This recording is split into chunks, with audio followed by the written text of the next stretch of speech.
Hello everyone, कैसे आप सभी लोग। द पॉलिटिकल मास्टर में आप सभी का स्वागत है। आशा करता हूं कि आप सभी लोग स्वस्थ होंगे और सही प्रकार से अपने एग्जाम की तैयारी में पूरे जोर शोर तरीके से लगे होंगे। दोस्तों, आज हम बात करने वाले हैं बीए ऑनर्स पॉलिटिकल साइंस के फर्स्ट ईयर का जो फर्स्ट सेमेस्टर दोस्तों उसकी बुक है, जिसका नाम है भारत में संवैधानिक शासन और लोकतंत्र। और इस बुक का चैप्टर नंबर 4 करने वाले हैं। इससे पहले दोस्तों हमने 3 चैप्टर क्लियर कर लिए, जिसका अगर आपने वीडियो नहीं देखी तो उसका जो लिंक है डिस्क्रिप्शन में दे दिया गया है, वहां से जाकर उसे आप देख सकते हैं। तो वीडियो को दोस्तों पूरा एंड तक देखें, क्योंकि वीडियो बहुत ही इंपॉर्टेंट होने वाली है। आप सभी का पेपर भी चल रहा है, तो जो पेपर 28 तारीख तो उसके यहाँ से क्वेश्चन पूछे जा सकते हैं। तो वीडियो एंड तक देखिएगा और लाइक जरूर कीजिए। अगर वीडियो पसंद आए तो सब्सक्राइब जरूर कीजिए। चलिए बात कर लेते हैं दोस्तों विधायिका की। जी हाँ, विधायिका। तो विधायिका क्या है दोस्तों? विधायिका का काम है कानून का निर्माण करना। जी हाँ, विधायिका का क्या काम होता है? कानून का निर्माण करना।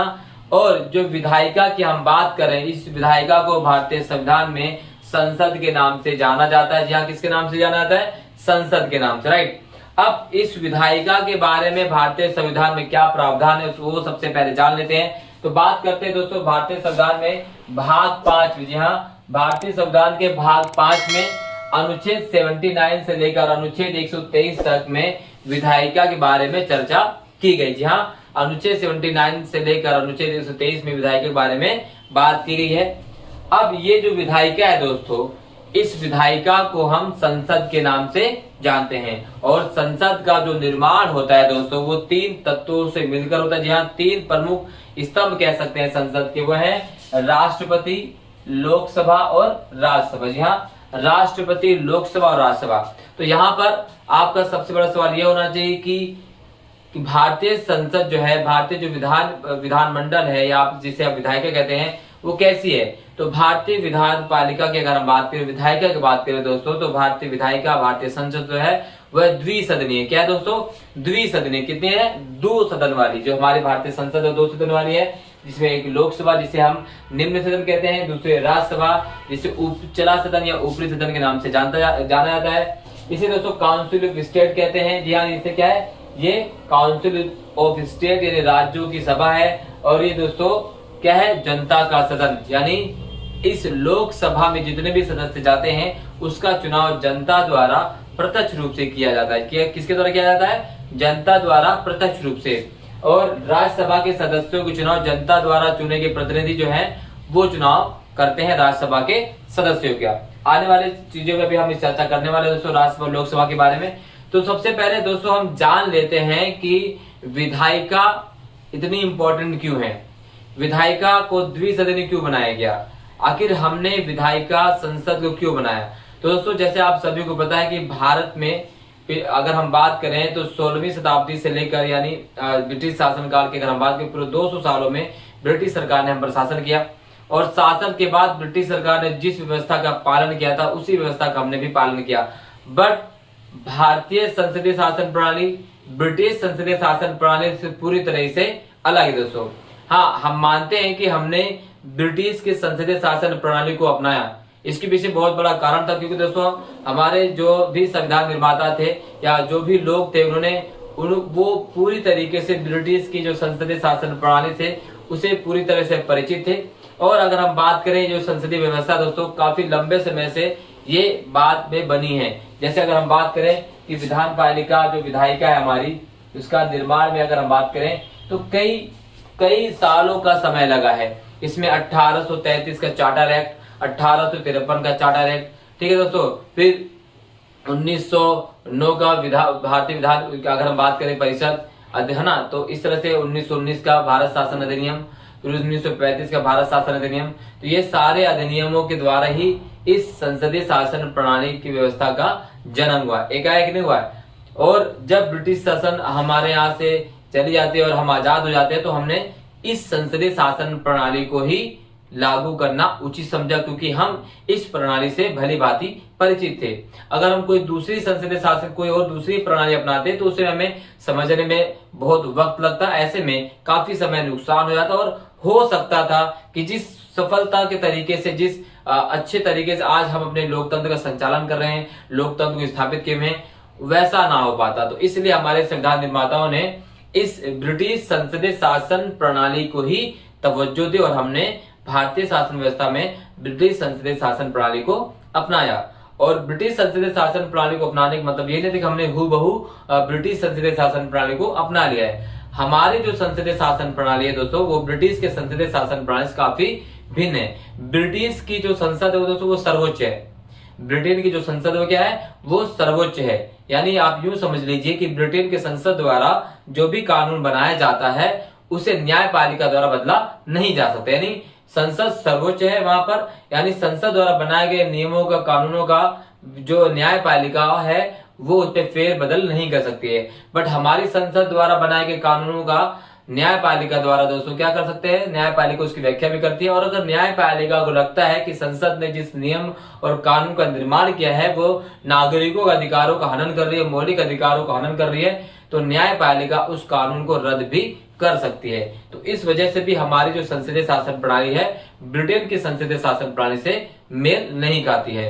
इसके साथ अगर हम बात करें तो जो ब्रिटेन के संसदीय शासन, वहां पर जो राष्ट्र का प्रमुख होता है वो वंशानुगत है। क्या होता है, वहां का राष्ट्र का जो प्रमुख है, वहां का राष्ट्र प्रमुख वंशानुगत है, जबकि भारत का राष्ट्र का जो प्रमुख राष्ट्रपति होता है वो चुना हुआ होता है, यानी वो वंशानुगत नहीं होता। इसका हर साल हमारे राष्ट्रपति का हर साल 5 साल बाद चुनाव होता है। जबकि ब्रिटेन के जो सर्वे सर्वा है, जो वहां का राजा है दोस्तों, जो वहां की महारानी है, उसका कभी भी चुनाव नहीं होता। वो क्या होता है, वंश के आधार पर परंपरा लगातार चली आ रही है।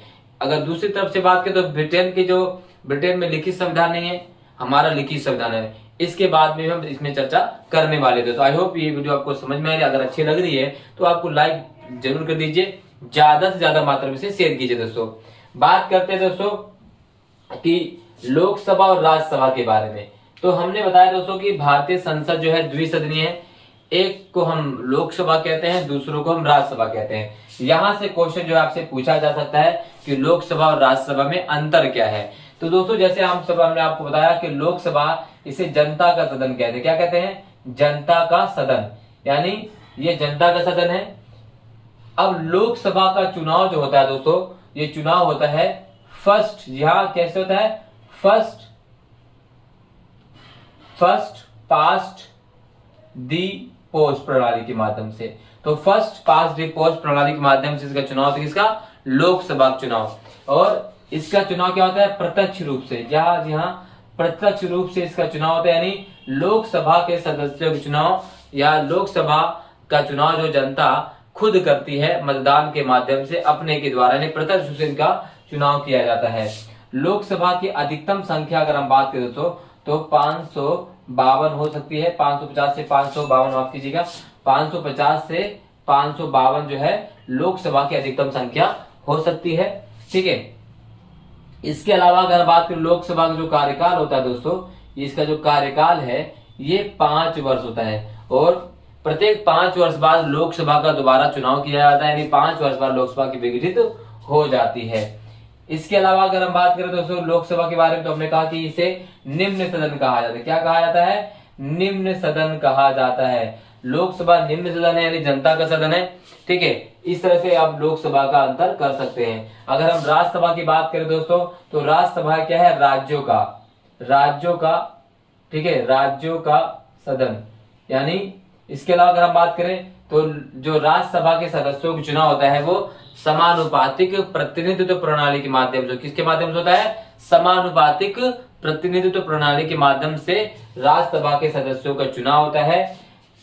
इसके अलावा अगर हम बात करें दोस्तों, राज्यसभा एक स्थायी सदन है। क्या है, स्थायी सदन है, यानी राज्यसभा का विघटन नहीं होता। क्या होता है, राज्यसभा का विघटन नहीं किया जा सकता। जी हाँ, यानी राज्यसभा कभी विघटित नहीं होती है। बट इसके 1/3 सदस्य जो है प्रत्येक 2 वर्ष बाद दोस्तों है वो क्या होते हैं, दोबारा से निर्वाचित किए जाते हैं। यानी हर 2 साल बाद जो है 1/3 सदस्य जो निकलते हैं और 1/3 सदस्यों को दोबारा से चुनाव किया जाता है समानुपातिक प्रतिनिधित्व प्रणाली के द्वारा। ठीक है। यानी ये स्थायी सदन, इसका विघटन नहीं किया जा सकता है। इसे उच्च सदन कहा जाता है। क्या कहते हैं, इसे उच्च सदन कहा जाता है। इसके अलावा अगर हम बात करें जो राज्यसभा के जो सदस्य संख्या है ये 250 हो सकती है। क्या अधिकतम कितनी हो सकती है, 250। वर्तमान में अगर हम बात करें तो ये 243 है और ये 545 है दोस्तों। तो इस तरह से वर्तमान में है। वर्तमान में कितने 243, वर्तमान में 543 है राज्यसभा और लोकसभा के सदस्यों की संख्या। ठीक है, इसका अगर हम बात करें दोस्तों, कार्यकाल होता है, इनमें प्रत्येक सदस्य का जो कार्यकाल हो 6 वर्ष होता है। इसमें हमने कहा 5 वर्ष होता है, ये अस्थायी है। इसमें एक और जोड़ लेते हैं, ये अस्थायी है, यानी इसका विघटन किया जा सकता है, इसका विघटन नहीं किया जा सकता, ये स्थायी है। तो इस तरह से लोकसभा और राज्यसभा में अंतर भी पूछा जा सकता है आपके परीक्षा में दोस्तों। आई होप लोकसभा और राज्यसभा में आपने पूरी तरह से अंतर को समझ लिया होगा। अंतर को समझ लिया है तो एक बार दोस्तों लाइक तो बनता है और वीडियो को कमेंट भी जरूर कीजिए कि वीडियो आपको कैसी लग रही है, और जो भी इंप्रूवमेंट दोस्तों हम आगे जरूर करेंगे अगर आप हमें आपका सजेशन आप देते हैं तो इस तरह से क्वेश्चन पूछा जा सकता है लोकसभा और राज्यसभा में अंतर। अब दोस्तों लोकसभा की शक्तियां से भी क्वेश्चन पूछा जाता है, राज्यसभा की शक्तियों से भी क्वेश्चन पूछा जाता है दोस्तों। तो लोकसभा और राज्यसभा की जो शक्तियां हैं, यहाँ अगर मैं आपको बताऊं तो लोकसभा और राज्यसभा की शक्तियों से भी क्वेश्चन पूछा जा सकता है। ठीक है दोस्तों, जैसे कि आप सभी को पता है कि लोकसभा की जो शक्तियां हैं, यानी अगर हम बात करें तो लोकसभा में धन विधेयक, जो धन विधेयक होता है दोस्तों, जहां धन विधेयक अनुच्छेद 110, धन विधेयक केवल और केवल लोकसभा में ही पारित किया जा सकता है। यहाँ धन विधेयक लोकसभा में ही पारित किया जा सकता है। इसके अलावा दोस्तों लोकसभा की क्या शक्तियां हैं? लोकसभा की शक्तियां हैं कि ये दोस्तों सदनों के लिए अगर हम बात करें तो लोकसभा संयुक्त बैठक के जो लोकसभा का अध्यक्ष होता है वो दोनों सदनों की संयुक्त बैठक की अध्यक्षता भी करता है। यहाँ संयुक्त जो दो सदनों की जब एक साथ बैठक होती है तो उस बैठक की अध्यक्षता कौन करता है? लोकसभा का अध्यक्ष करता है। ठीक है, इसके अलावा अगर हम बात करें दोस्तों तो लोकसभा की और शक्तियों की हम बात करें तो लोकसभा दोस्तों जो है महाभियोग भी पारित करवा सकती है। क्या करवा सकती है? महाभियोग भी पारित करवा सकती है, संसदों के चुनाव भी करवाती है। तो कई प्रकार की शक्तियां जो है लोकसभा के पास हैं। ठीक इसी प्रकार की शक्तियां राज्यसभा के पास भी हैं। साधारण विधेयक दोनों सदनों में लाए जा सकते हैं, लोकसभा में भी और राज्यसभा में भी, लेकिन धन विधेयक केवल और केवल कहां लाया जाएगा दोस्तों? लोकसभा में। राज्यसभा में धन विधेयक नहीं पारित किया जाएगा। धन विधेयक लोकसभा के पारित होने के बाद जब राज्यसभा में जाएगा तो राज्यसभा धन विधेयक को केवल 14 दिनों तक, जी हाँ, राज्यसभा धन विधेयक को केवल 14 दिनों तक क्या कर सकती है? स्टैंड बाय मोड पर रख सकती है। और 14 दिन तक अगर इसका कोई जवाब नहीं आता है राज्यसभा का तो जो धन विधेयक है वह स्वतः ही अपने आप पारित मान लिया जाता है। जी हाँ, पारित मान लिया जाता है। इसके अलावा दोस्तों अगर हम बात करें तो राज्यसभा के पास कुछ विशेष शक्तियां भी हैं। जैसे एग्जाम्पल के लिए अगर हम बात करें तो राज्यसभा ऐसे किसी भी विषय को जो राष्ट्रीय महत्व का हो तो वो लोकसभा के लिए संसद को ट्रांसफर कर सकती है। इसके अलावा अगर हम बात करें अनुच्छेद 312 का प्रयोग करके राज्यसभा जो है क्या कर सकते हैं दोस्तों? संघ लोक सेवा आयोग और राज्य लोक सेवा आयोग की नियुक्ति भी या कर सकते कौन? राज्यसभा। तो ऐसे कुछ विशेष शक्तियां भी है राज्यसभा के पास। राज्यसभा अपने जो राज्यसभा का जो अगर सभापति होता है वो होता है उपराष्ट्रपति। जी हाँ, राज्यसभा का सभापति होता है उपराष्ट्रपति और राज्यसभा अपने ही सदस्यों में से एक उपसभापति को भी चुनती है। उपसभापति को भी चुनती है जो सभापति ने राष्ट्रपति की अनुपस्थिति में राज्यसभा की कार्रवाइयों का संचालन करता है। ठीक इसी प्रकार से लोकसभा की अगर हम बात करें दोस्तों तो लोकसभा, जी हाँ, तो लोकसभा अपने सदस्यों में से एक जो दोस्तों क्या चुनती है? स्पीकर चुनती है, लोकसभा अध्यक्ष चुनती है। तो आपको मुझे कमेंट में बताना दोस्तों वर्तमान में लोकसभा के अध्यक्ष कौन है और वर्तमान में राज्यसभा के सभापति कौन है।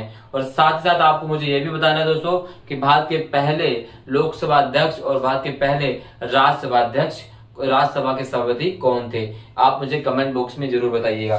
तो इस तरह से यहाँ से क्वेश्चन दोस्तों जो है पूछा जा सकता है। अब बात कर लेते हैं दोस्तों कि हमारे संसद की शक्तियां क्या होती हैं। यहाँ संसद काफी इंपॉर्टेंट क्वेश्चन, यहाँ से भी क्वेश्चन बनेगा आपका कि संसद की शक्तियां क्या है। तो संसद की अगर शक्तियों की बात करें दोस्तों तो संसद की सबसे पहली शक्ति के विधि का निर्माण करना, यानी विधान पालिका क्या करती है दोस्तों? विधि निर्माण करती है, नियमों का निर्माण करती है, कानूनों को बनाती है कौन? हमारी संसद। विधियों को निर्माण करती है हमारी संसद करती है। इसके बाद दोस्तों प्रशासकीय शक्तियां भी किसके पास है? संसद के पास। यहाँ संसद के पास प्रशासकीय शक्तियां भी हैं, यानी जो हमारी संसद है ये अपने में से प्रशासकों की नियुक्तियां भी करती है, उनका चुनाव भी करती है, उसका निर्वाचन भी कर सकती है। वित्तीय शक्तियों की अगर हम बात करें तो संसद को दोस्तों पूरा वित्त पर नियंत्रण है, यानी अगर बजट पेश करना, ठीक है, संचित निधि को पारित करवाना, ठीक है, वित्त कोष को पारित करवाना, ये सारा काम किसका है? संसद के पास है। इसके अलावा संघ के वित्त पर पूरा, जो संघ का जो वित्त है दोस्तों, उस पर पूरा नियंत्रण किसका होता है? संसद का होता है, ठीक है। इसके अलावा अगर हम बात करें दोस्तों तो संसद जो है वो प्राक्कलन समिति और लोक लेखा समितियों की भी नियुक्ति करती है, जिनका उद्देश्य क्या होता है? इन प्रकार के वित्त पर नियंत्रण करना भी होता है। तो पूरी तरह संसद जो है वित्त पर नियंत्रण करती है। इसके अलावा दोस्तों संसद की एक और शक्ति है, वो है दोस्तों क्या है? निर्वाचन संबंधी शक्ति। तो संसद जो है दोस्तों राष्ट्रपति और उपराष्ट्रपति के नियुक्ति भी कार्य करती है, यानी नियुक्ति में भाग लेते हैं। संसद के जो दोनों सदस्य हैं, सदन है लोकसभा और राज्यसभा, जो के निर्वाचित सदस्य होते हैं वो राष्ट्रपति और उपराष्ट्रपति के चुनाव में भाग लेते हैं। इसके अलावा दोस्तों संसद जो है महान्यायवादी, मुख्य न्यायाधीश, लोक लेखा समिति के अध्यक्षों की नियुक्ति भी करती। निर्वाचन संबंधी अधिकार भी संसद के पास है। संवैधानिक शक्ति की अगर हम बात करें दोस्तों तो भारतीय संविधान में संशोधन करने का अधिकार आर्टिकल 368 अनुच्छेद 368, भारतीय संविधान में संशोधन का अधिकार जो है केवल और केवल संसद को ही प्राप्त है। जहां किस कमेटी के माध्यम से फैसला किया गया था दोस्तों? तो ये जो फैसला आया था दोस्तों, जिसमें संसद को भारतीय संविधान में संशोधन करने की शक्ति मिली, तो आपको मुझे कमेंट बॉक्स में बताना है वो कौन सा केस था। मैं ही आपको बता देता हूं, तो वो केस था दोस्तों केशवानंद भारतीवाद। यहाँ केशवानंद भारतीवाद में संसद को भारतीयवाद में संसद को भारतीय संविधान में संशोधन करने का अधिकार दे दिया गया। लेकिन 1968 में संसद को भारतीय संविधान में संशोधन करने का अधिकार नहीं था। गोलकनाथवाद में यह फैसला लिया गया था, बट सुप्रीम कोर्ट ने इसी फैसले को बदलते हुए केशवानंद भारतीवाद में संसद को क्या कर दिया कि भाई संसद जो है वो भारतीय संविधान में संशोधन कर सकती है। इसके अलावा अगर हम बात करें दोस्तों तो संसद 3 प्रकार का संशोधन करती है। कितने प्रकार से? 3 प्रकार से। साधारण बहुमत से, ठीक है, विशेष बहुमत से और विशेष प्लस में आधे से अधिक राज्यों की सहमति से। तो संसद भारतीय संविधान में 3 प्रकार का संशोधन कर सकती है, ठीक है। इसके अलावा अगर हम बात करें दोस्तों महाभियोग का अधिकार, तो संसद को दोस्तों जो है महाभियोग का भी अधिकार है और महाभियोग संसद के दोनों सदनों में पारित किया जा सकता है, लोकसभा में और राज्यसभा में। राष्ट्रपति के विरुद्ध जो है महाभियोग लाया जा सकता है। तो इस तरह से संसद के महत्वपूर्ण शक्तियां हैं दोस्तों, ठीक है। इसके अलावा जो संसद है दोस्तों विदेश नीतियों का निर्धारण भी करती है और सलाहकारी शक्तियां भी कई प्रकार की संसद की। तो ये कुछ इंपॉर्टेंट क्वेश्चन है जो इस चैप्टर से दोस्तों जो है पूछे जा सकते हैं। संसद क्या है, इसकी शक्तियां क्या है, राष्ट्रपति, लोकसभा और राज्यसभा में अंतर भी पूछा जा सकता है, लोकसभा और राज्यसभा की शक्तियां पूछा जा सकता है दोस्तों। इनका दोस्तों लोकसभा और राज्यसभा की संरचना भी पूछी जा सकती है। क्लियर। इसके बाद जो आपका जो चैप्टर आता है दोस्तों है कार्यपालिका। कार्यपालिका की अगर हम बात करें दोस्तों का जैसे विधायिका का काम क्या होता है? कानूनों का निर्माण करना। इसी प्रकार से कार्यपालिका का काम है कानूनों को लागू करना। तो कार्यपालिका में दोस्तों आपको पढ़ना है राष्ट्रपति के बारे में, ठीक है, राष्ट्रपति के बारे में, प्रधानमंत्री के बारे में, प्रधानमंत्री, ठीक है, राष्ट्रपति, प्रधानमंत्री। राष्ट्रपति क्या है इसकी नियुक्ति के बारे में, राष्ट्रपति के विशेष अधिकारों के बारे में, राष्ट्रपति की शक्तियों के बारे में क्वेश्चन पूछा जाएगा, ठीक है। राष्ट्रपति की आपातकालीन शक्तियां क्या है, राष्ट्रपति की विशेष शक्तियां क्या है, ठीक है, और राष्ट्रपति के विशेषाधिकार क्या है, इस तरह से क्वेश्चन पूछा जाता है। इसके अलावा दोस्तों प्रधानमंत्री क्या है, प्रधानमंत्री की शक्तियां क्या है, प्रधानमंत्री क्या कार्य है, या इस वाले चैप्टर से क्वेश्चन यहाँ से पूछा जाएगा। इसके बाद दोस्तों कार्यपालिका की मैं आपको बता दूं तो जो कार्यपालिका है, कार्यपालिका ये 2 प्रकार की होती है। एक होती स्थायी कार्यपालिका, ठीक है, एक होती अस्थायी कार्यपालिका। अस्थायी कार्यपालिका वह जो आप चुनते हैं नेताओं को, प्रधानमंत्री को, अपने लोकसभा के सदस्यों को, इसे हम अस्थायी कार्यपालिका, जिसका चुनाव हर 5 साल बाद होता है। स्थायी कार्यपालिका में नौकरशाही आती है जिसका विघटन नहीं होता है, ये हमें एक बार चुन लिए गए दोबारा ये नहीं हटाए जा सकते हैं। तो स्थायी कार्यपालिका और अस्थायी कार्यपालिका में अंतर भी पूछा जा सकता है। इस पूरे चैप्टर के जितने भी आपके सिलेबस है फर्स्ट टर्म के सारे इंपॉर्टेंट क्वेश्चन जो आपके पेपर में पूछे जाने वाले हैं, जल्दी कल परसों तक मैं आपको अपलोड कर दूंगा। आप प्लीज वो भी देख लीजिए, इससे बाहर कोई क्वेश्चन नहीं आने वाला है। और जितने भी कोई पेपर आने वाले हैं, चाहे फर्स्ट ईयर में है, सेकेंड ईयर में है, थर्ड ईयर में है, ठीक है, सभी प्रकार की वीडियो दोस्तों चैनल पर अवेलेबल उपलब्ध रहेगी। आपको कुछ नहीं करना है, सारा काम हम पर छोड़ दीजिए। आपको बस और बस केवल चैनल को सब्सक्राइब कर लेना है। आप हमें ज्वाइन भी कर सकते हैं, आप हमें टेलीग्राम पर भी फॉलो कर सकते हैं, द पॉलिटिकल मास्टर चैनल के नाम से हमारा टेलीग्राम चैनल भी है। आप हमें इंस्टाग्राम पर भी फॉलो कर सकते हैं, सेम नाम से हमारा चैनल है। इसके अलावा दोस्तों न्यायपालिका की बात करें, न्यायपालिका क्वेश्चन क्या आएगा आपका, सर्वोच्च न्यायालय और उच्च न्यायालय। जी हाँ, न्यायपालिका सर्वोच्च किस प्रकार से होती है, या न्यायपालिका को उसकी सर्वोच्चता को बनाए रखने के लिए भारतीय संविधान में क्या क्या प्रावधान किया गया है, ये क्वेश्चन पूछा जा सकता है। दोस्तों न्यायपालिका की शक्तियां कितने प्रकार की होती हैं, यहाँ से क्वेश्चन पूछा जा सकता है। संघवाद क्या है, पंचायती राज, भारत में आपको आपातकालीन प्रावधान, तो ये सारे क्वेश्चन जो है, ये पूरा टॉपिक दोस्तों जो आपके पेपर में आने वाला है। और एक एक करके दोस्तों, क्योंकि अभी तो 28 तारीख को ही पेपर आपका, तो सारे वीडियो को कराना तो मुश्किल है, बट मैं पूरी कोशिश करूंगा कि आपको एक पूरी पीडीएफ फॉर्म में इंपॉर्टेंट क्वेश्चन की जो सीरीज है, एक आध घंटे की वीडियो बनाकर आपको अपलोड कर दूं। उससे आपको बहुत ही मदद मिलने वाली एग्जाम में। और बाकी जब आप सेकेंड टर्म में आएंगे, सेकेंड सेमेस्टर का होगा आपका, तो डे बाय डे आपको हर चैप्टर की सारी वीडियो मिलती रहेगी। आपको कुछ नहीं करना है, चैनल को सब्सक्राइब करके रख लेना है। वीडियो अच्छी लगी तो लाइक जरूर कीजिएगा, एक छोटी सी है, चैनल को सब्सक्राइब कीजिए, सपोर्ट कीजिए। बहुत बहुत धन्यवाद दोस्तों, जय हिंद।